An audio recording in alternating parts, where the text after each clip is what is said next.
여러분 부자 되고 싶으시죠? 네, 저도 항상 그렇습니다. 하지만 돈을 모으기 위해서 악착같이 안 쓰고 안 먹고 쉬지도 않고 일만 해야 한다면 어떠세요? 그런 삶은 별로 행복하지만은 않을 것 같은데요. 여기 더 건강하고 행복하게 돈을 벌고 관리할 수 있는 방법이 있다고 합니다. 바로 돈에 대한 나의 마음을 읽어보고 이를 더 건강한 방향으로 개선시키는 재무 심리라는 개념인데요. 전 세계에서 이 개념을 최초로 구체화하고 진단 프로그램을 개발하신 정우식 박사님 모시고 오늘 이 시간 이야기 나눠보도록 하겠습니다. 박수 보내주시죠.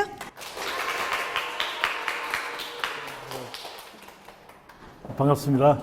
한국재무심리센터의 정우식 원장입니다.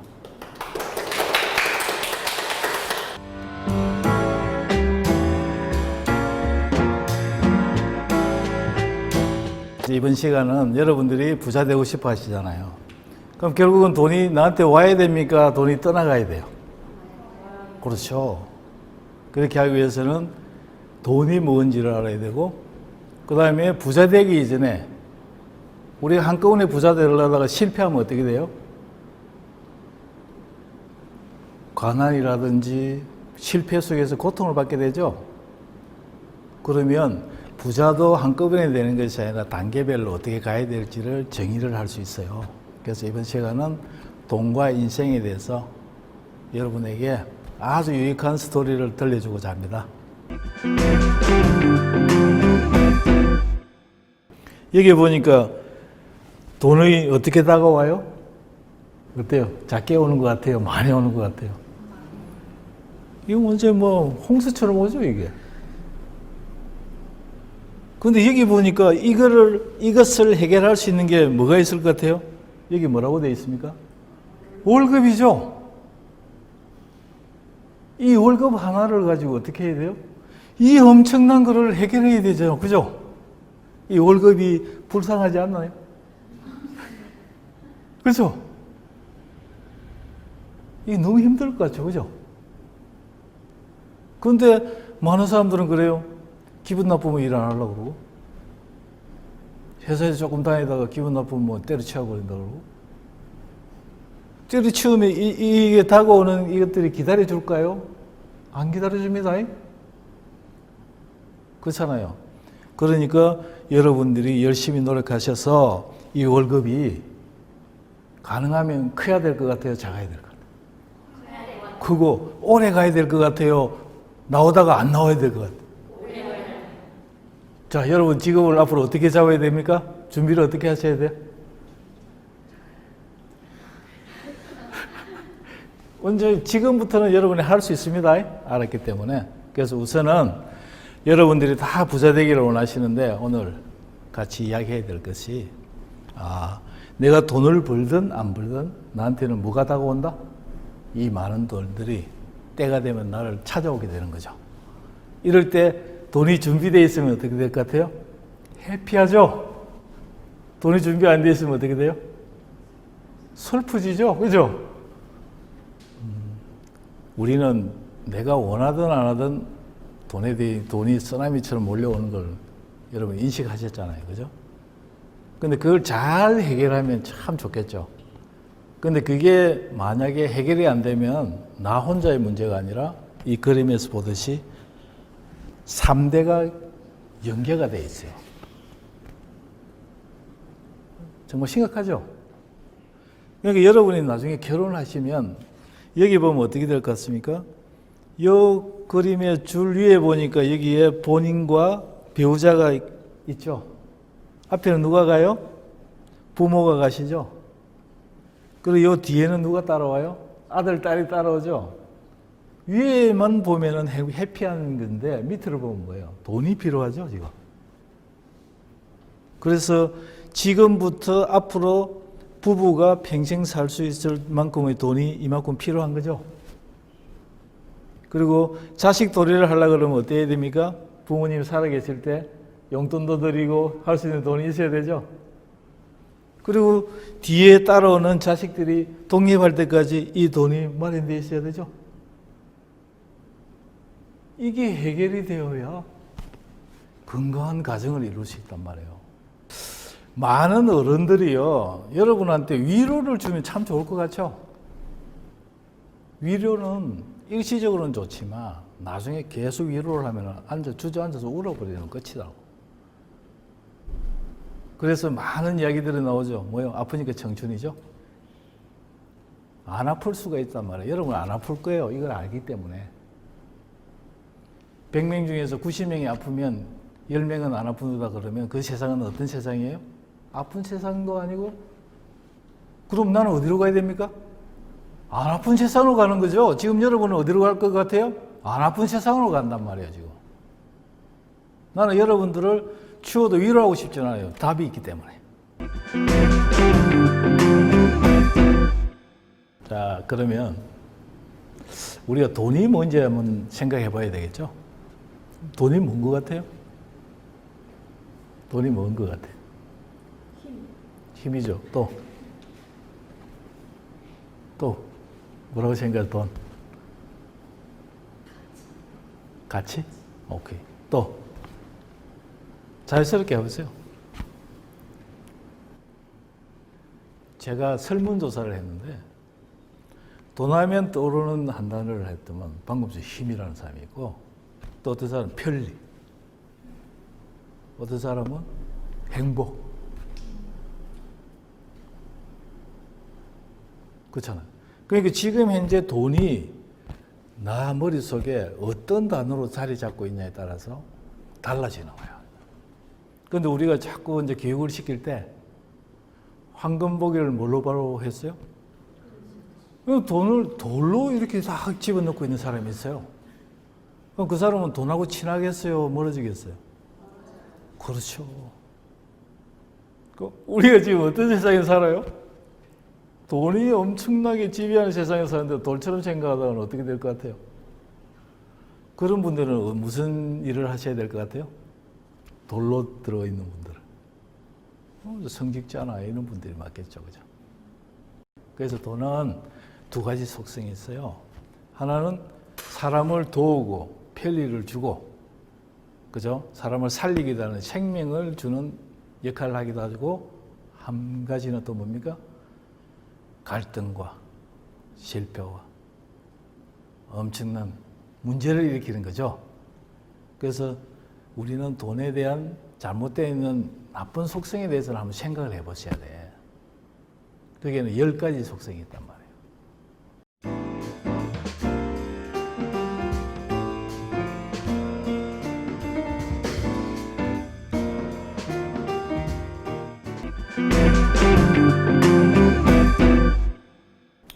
자, 여러분, 우리가 돈을 버는 것도 두 가지 방법이 있어요.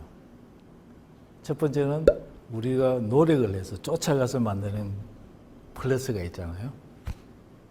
그런데 반대로 나한테 따라오는 돈이 있어요. 그게 뭘까요? 그게 지금부터 배우는 뉴 플러스라는 거예요. 뉴 플러스. 영어로 뉴죠. 새로운 플러스죠. 그것은 우리가 마이너스를 마이너스 하게 되면 부호가 뭐로 바뀌어요? 플러스로 바뀌잖아요. 그죠? 그러면 지금 예를 들어서 우리가 불필요한 지출을 안 해버리면 나가야 될 마이너스가 앞에 마이너스가 되면 어떻게 돼요? 그게 버는 거예요. 플러스가 소득이라고. 절약하는 거 아니에요. 뉴 플러스는 절약하는 게 아닙니다. 절약은 우리가 정말 하기 힘든 거예요. 우리 본성이 절약이라는 단어만 나오면 짜증을 낸단 말이에요. 자, 제가 돈을 모으는 사람과 돈을 쓰는 사람들이 기준이 달라요. 조사를 해보니까.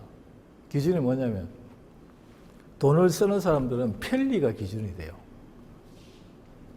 돈을 모으는 사람은 불편이 기준이 돼요.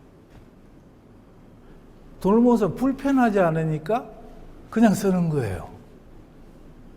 그래서 오래된 물건도 그냥 쓰는 거예요. 근데 편리가 기준이 되면 어때요? 새로운 게 나오면, 더 좋은 게 나오면 바꾸는 거예요. 방법 없잖아요. 기준이 그러니까.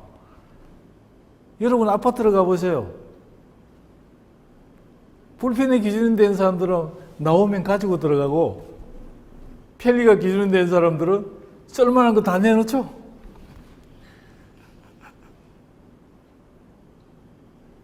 마찬가지잖아요. 핸드폰을 바꾸더라도 매번 바꾸는 건 매번 바꿔야 되는 사람이지만 또 안 바꾸잖아요. 그 기준이 다른 거예요. 기준에 따라서 계속 어떤 사람은 돈이 쌓이게 되고 어떤 사람은 어떻게 돼요? 계속 나가. 근데 그렇게 살면 얼마나 좋겠어요. 근데 아까처럼 우리한테 뭐가 다가와요? 손 쓸 일이 그리 많은데 다른 데 뺏겨버리면 실제 써야 될 것이 없다니까요. 그래서 우리는 삶 속에서도 무조건 성공, 행복 쫓지 말고 뭐예요? 행복을 가로막고 실패로 가져오는 위험 요인들을 먼저 보셔야 돼. 그래서 그거를 마이너스를 시키면 어때요? 행복은 따라오고 성공도 따라오고 이렇게 되죠. 근데 많은 사람들은 하늘에 떠 있는 플러스를 만들어내는 방법을 강의를 하고 제시를 한단 말이에요. 그죠? 그럼 사업을 하더라도 마찬가지죠. 제가 컨설팅 할 때는 그렇게 해요. 식당을 하더라도 모든 재원을 투입을 해서 식당을 오픈시키면은 그 달에 흑자를 내야만 산다 그러면 어떻게 되냐. 하루에 10명이 와야 되는데 2명밖에 안 오면 그 주인은 어떨 것 같아요? 인상이. 그죠? 적자 이래 돼서 오는 사람들한테도 이미지가 어떨 것 같아요? 안 되죠. 그런데 어떤 사람들은 이렇게 해요. 왜냐면은 첫 번 오픈했을 때부터 몇 명 올 거야. 계산 막 세려. 이렇게. 안 오니까 문제되죠. 그런데 어떤 사람은 와요. 첫 번째 안 온다고 생각하는 거예요. 그리고 이 적자를 흑자까지 가기에는 6개월이 기다릴 거야. 그래서 그 6개월 동안 뭘 준비를 해요? 운영 자금을 준비하고 하는 사람이 있잖아요. 그죠? 그러면 한 명이 와도 어때요? 고객이. 감사하죠. 그 한 명이 또 어떻게 할까요? 2명이 들어오고. 이렇죠? 여기서는 적자가 아니니까 얼굴이 어떻게 돼요? 그러니까 고객을 모으는 거죠. 그러니까 매번 뭘 하더라도 딱 맞춰서 되는 플랜을 짜다 보니까 안 돼버리면 바로 그냥 무너진단 말이에요. 그럼 플랜을 어떻게 짜야 될 것 같아요? U+의 방식으로. 그리고 여러분은 결혼을 안 했었으니까 많은 사람들이 결혼하고 문제가 오는 게 서로 결혼할 때 뭐라고 이야기하고 결혼하냐면요.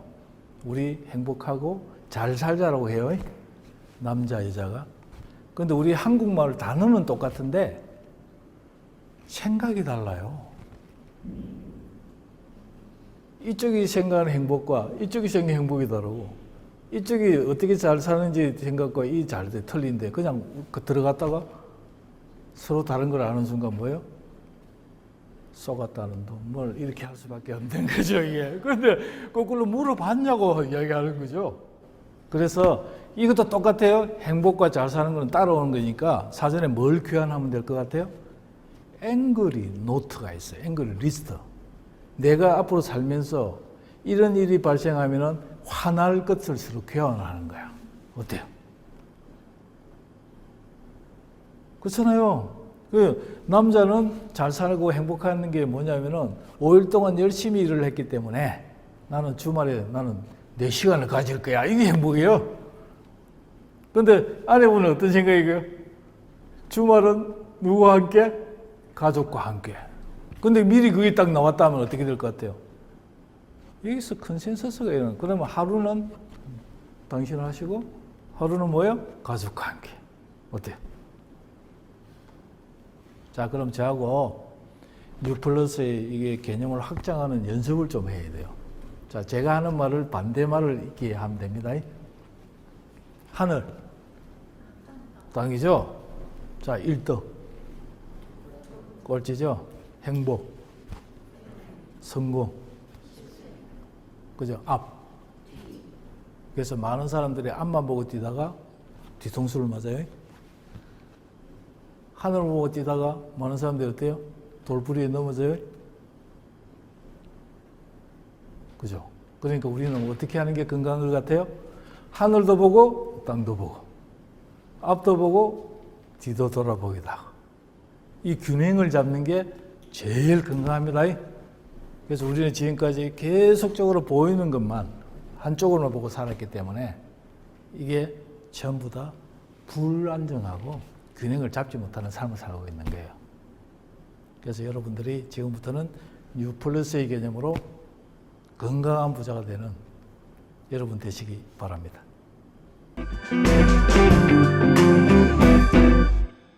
첫 번째, 마이너스를 마이너스하라. 그렇죠. 생각을 어떻게 하라 그랬죠? 보이는 것만 보는 게 아니라 안 보이는 반대도 볼 수 있고, 성공만 쫓지 말고 어때요? 실패도 보고. 그래서 보이지 않는 부분의 위험들을 마이너스하면 뭐로 바뀌어요? 플러스로 바뀐다. 그 사고를 마이너스를 마이너스하라는 겁니다. 또 두 번째는 게으른 본성을 마이너스해야 되죠. 우리가 성공하고 잘 살려고 그러면 내 안에 있는 뭐예요? 게으른 본성을 어떻게 해요? 빼내버려야 되죠. 그죠? 우리 게으른 본성을 빼내는 건 뭐예요? 그냥 내가 일을 안 하고 살 수는 없잖아요. 그죠? 그러면 이제 그때부터는 즐기면서 사는 거죠. 그 다음에 세 번째, 가난의 언어를 마이너스 해야죠. 그런데 우리가 살면서 매번 가난의 언어를 쓰는 사람이 너무 많단 말이에요. 부정적인 거, 안 되고, 뭐라고 막 이렇게 하잖아요. 항시 뭘 가지고 있어야 될 것 같아요? 비전과, 꿈과, 긍정과, 활력과. 이런 단어를 써야 돼요. 근데 나는 안 될 거야. 퍼스트 클래스를 타는 사람이 따로 정해져 있나요? 그 마음을 가져야 되는데 저는 버스만 타도 감사해요. 어때요? 내 안에 있는 이 부분이 좀 커지면 좋을 것 같아요. 그렇잖아요. 누가 뭐 부자가 하는 정해진 게 있나요? 여러분은 젊잖아요. 시간은 모든 것을 다 채울 수 있어요. 그러니까 지나가면서 좋은 거 있으면 나도 한번 즐겨보려고 그러고 가져보려고 그러고 그 마음이 생길 때 어때요? 에너지가 막 끌어오르겠죠? 그래서 여러분도 다 부자가 될 수 있다. 그리고 화려함을 마이너스해야 되죠. 자, 사기를 치고 거짓하는 사람들이 초라하게 치겠어요? 화려하게 뭔가를 하겠어요? 화려하죠. 그리고 시간을 마이너스해야 되죠. 어떤 사람은 지금 한 방울 해서 인생을 바꾸려는 사람이 있어요. 지금 시간에 집중해버리죠. 어떤 사람은 그게 아니에요. 아까처럼 다가오는 미래 시점에 언제 뭐가 다가오는지를 쫙 나눠서 거기에 맞게끔 다 이렇게 하는 사람이에요. 그죠? 그 시간을 현재, 미래 다 나눠야 돼요. 여러분 제가 또 질문 한번 해보겠습니다. 현재의 나가 있잖아요. 그럼 과거에는 뭐가 있을 것 같아요? 과거에 나가 있는 게 아니에요. 그게 생각이 잘못된 거예요. 과거에 나들이 있단 말이에요. 나. 한 살 때 나. 그 연장선상이 지금 만든 거예요, 본인은. 그럼 만약에 여러분한테 시간이 허락된다면, 과거로 돌려준다 그러면, 어느 시대의 과거의 나로 돌아가고 싶은지 정해져 있겠죠? 왜? 그놈이 잘했거나 잘못했기 때문에, 그죠? 그거 가서 고치고 싶죠? 그런데 미래는 어떨 것 같아요? 미래에는 나가 혼자일 것 같아요? 나가 있을 것 같아요. 미래에도 60살에 본인이 있어. 70세 본인이 지금 같은 선상에 있단 말이에요. 그럼 미래의 나는 어때요? 할 수 있는 게 있나요? 지금 현재의 나 때문에 지금 손발이 묶여 있죠? 불쌍해요. 어때요? 그럼 편지를 보내면 뭐라고 보낼 것 같아요? 본인한테. 충동구매 좀 하지 마라 그러고. 그죠? 왜냐하면 그것처럼 우리가 과거, 현재가 계속 연속선상에 있기 때문에 현재를 바꿔야 될 이유가 미래가 다 묶여 있단 말이에요. 그죠? 그러니까 지금처럼 많은 사람들은 하나에 집중하게 보게 만들고 그게 빠지게 만드는데 어때요? 지금은 균형을 잡아주죠? 그리고 쫙 분산을 시키죠? 여러분한테 이 시각이 안정적으로 이제 커지는 거예요. 여러분들한테. 그래서 매번 인생의 시간을 하고 그 다음에 유혹을 마이너스 해야 되죠? 어때요? 유혹하는 게 한두 개입니까? TV를 보면 뭐가 나와요? 채널과 채널 사이에 뭐가 나와요? 그걸 이기는 방법이 뭘까요? 그러나 채널을 없애지 않아요. 그리고 지출을 마이너스하라. 아까처럼 불필요한 지출을 뭐합니까? 마이너스하면 돈을 번다. 그리고 수도꼭지 크기를 마이너스하라. 자, 똑같이 취직을 했는데 한 사람은 한 달에 1,000만 원을 벌어요. 한 사람은 300만 원을 벌어요. 이 두 사람이 1,000만 원 버는 친구가 700만 원을 더 저금할까요? 그 차이예요, 지금. 그러니까 많이 벌어도 오히려 없어요. 근데 삶이 달라요. 많이 번다고 계속 생각하기 때문에 계속 써놓다가 안 들어버리면 문제는 누가 더 커요? 그래서 가는 거예요. 그래서 우리 심리가 그렇단 말이에요. 많이 있을 것 같으면 우리가 심리 자체가 이렇게 방만해지게 돼 있어요. 그러면 내 스스로 어떻게 해야 돼요? 많이 벌 때 쪼개 작게 만들어가지고 관리하는 게 이게 필요한 거죠. 그죠? 작더라도 어떻게 하면 될 것 같아요? 키울 수가 있는 거죠. 그래서 이 부분을 항상 기억하시고, 그 다음에 소득의 리스크를 마이너스. 자, 수도꼭지가 2개 있는 게 좋을 것 같아요? 하나 있는 게 좋을 것 같아요? 물이 하나가 예를 들어 잠기면 하나라도 나와야 되죠. 여러분 수입도 마찬가지겠죠. 하나가 잠기더라도 새롭게 나올 수 있는 게 만들어져 있어야 되죠. 그리고 그 다음에 곡간을 마이너스하라. 마지막 곡간을 마이너스 한다는 게 뭐죠? 곡간을 풀어야 되겠죠. 자, 가뭄에 곡간을 창고를 이렇게 안 풀면 어떻게 될까요? 큰일 납니다. 농민들이 봉기해서 그거 다 들어와서 다 끝내요. 곡간을 마이너스 한다는 건 나눠주라는 거죠. 나눠주라는 거. 이렇게. 돈은 내가 모았다가 반드시 어떻게 하죠? 나누어야 진짜 부자가 됩니다. 진짜 부자가 된다. 그래서 제일 마지막에 나누어라. 그래서 이 10가지를 여러분들이 탁 가지고 있고 내일 보게 되면 여러분은 건강한 부자가 되셨겠습니다.